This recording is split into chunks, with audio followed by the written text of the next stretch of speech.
सुनो, इस बार होली पर मुझे गांव नहीं जाना।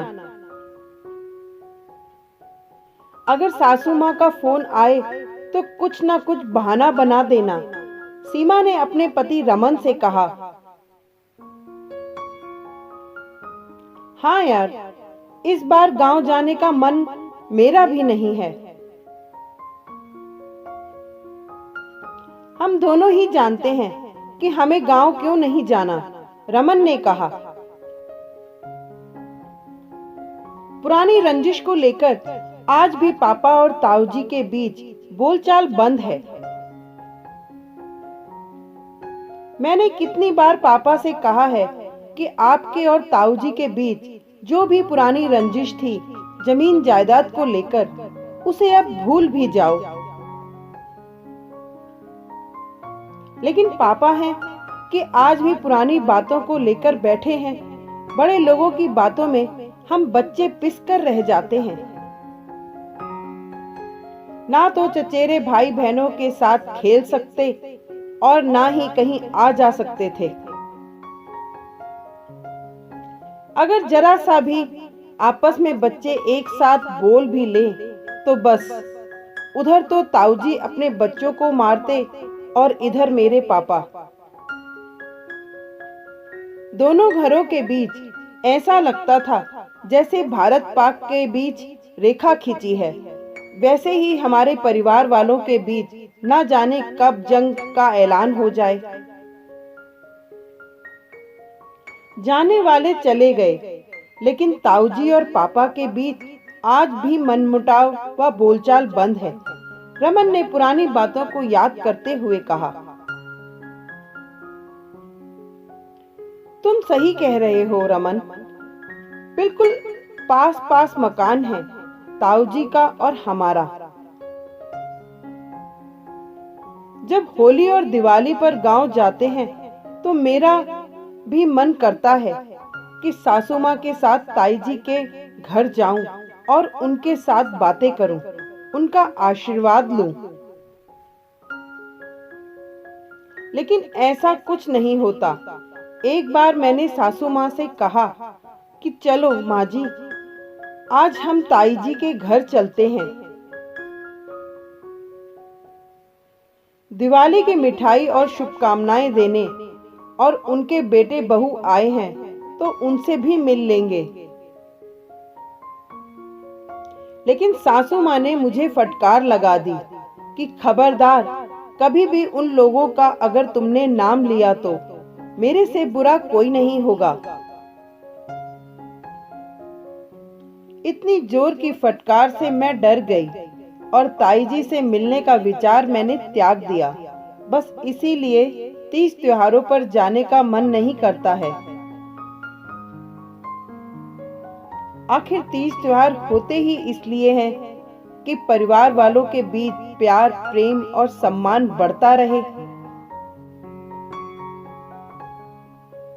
आपसी बैर और गिले शिकवे को भूलकर मिलजुल कर रहे, लेकिन हमारे परिवार के बीच तो नफरतों की रेखा खींची है।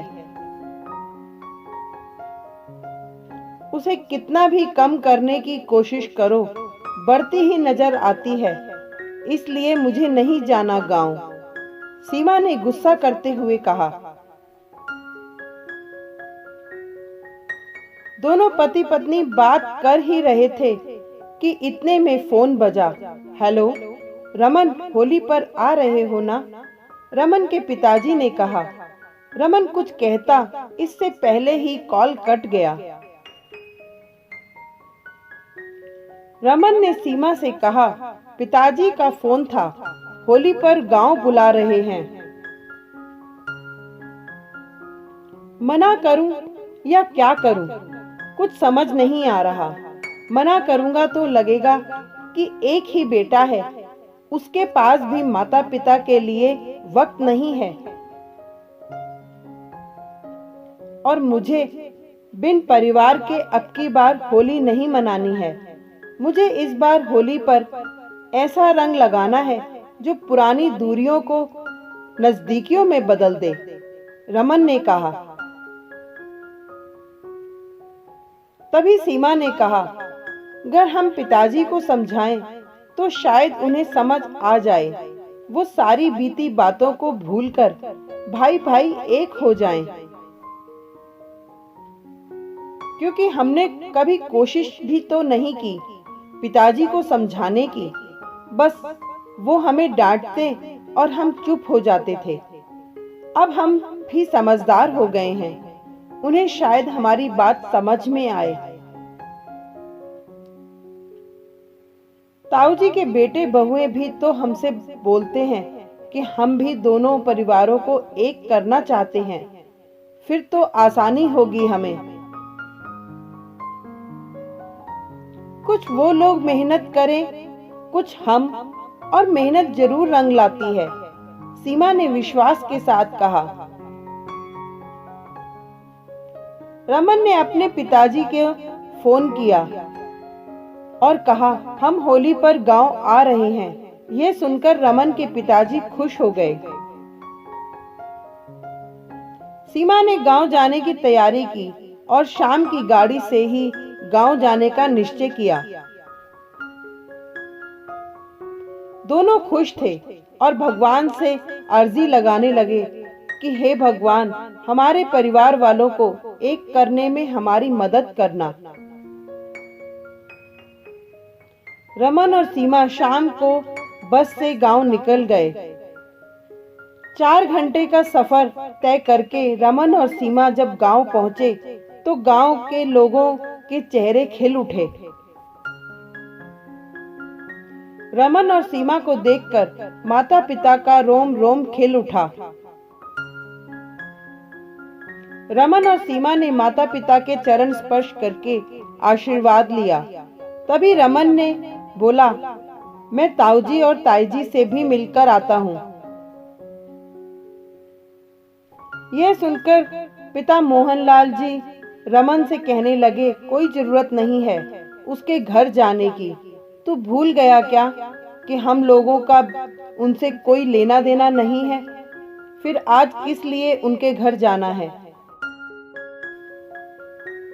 पापा, मैं जानता हूँ और मुझे सब कुछ अच्छे से याद है, लेकिन पापा, आखिर ये पुरानी रंजिश कब तक चलेगी? जमीन जायदाद किसी को कम तो किसी को ज्यादा मिल जाने से फर्क क्या पड़ता है? आज हम सभी तरह से परिपूर्ण हैं। पापा, बच्चों को प्यार करना सिखाते हैं, नफरत करना नहीं। हम हमारी आने वाली पीढ़ियों को क्या बताएंगे कि हम दो परिवारों के बीच कभी बोलचाल नहीं थी?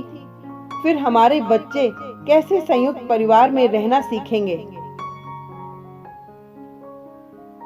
जानता हूँ पापा कि अपनों को अनजान और अनजान को अपने रिश्ते नहीं, हालात बना देते हैं।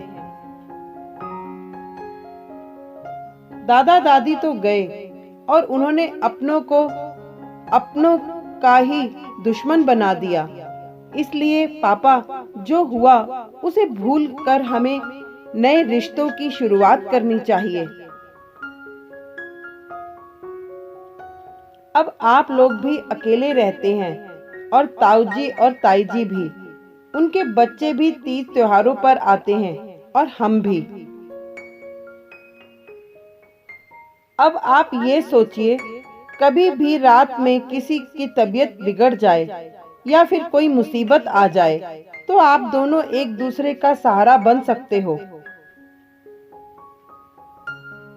क्योंकि मुश्किल घड़ियों में परिवार वाले ही सबसे पहले आकर खड़े होते हैं। रमन की बातें मोहनलाल जी के दिल दिमाग में बैठने लगीं। तभी रमन की माँ बोली, हमें बच्चों की बात मान लेनी चाहिए, वाद विवाद में कुछ नहीं रखा है।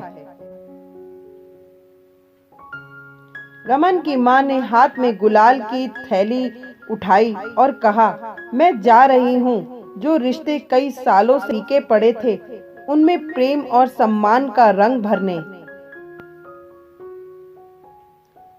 रमन, सीमा और माँ तीनों ताऊजी के घर चल दिए। ताऊजी के घर भी ताईजी के बच्चे आए हुए थे। उन्होंने भी ताऊ जी को समझाया कि घर आए अपनों का अपमान ना करें, बल्कि सम्मान दें, सम्मान पाएं। अपनों को अपनेपन के रंगों में रंग कर खुशहाल रहें और हम बच्चों को भी आपस में प्रेम से रहने का आशीर्वाद दें। रमन के ताऊजी को भी समझ में आ गया कि बच्चे ठीक कह रहे हैं। पुरानी रंजिश में आज तक मिला क्या, सिर्फ और सिर्फ अपनों से दूरियां।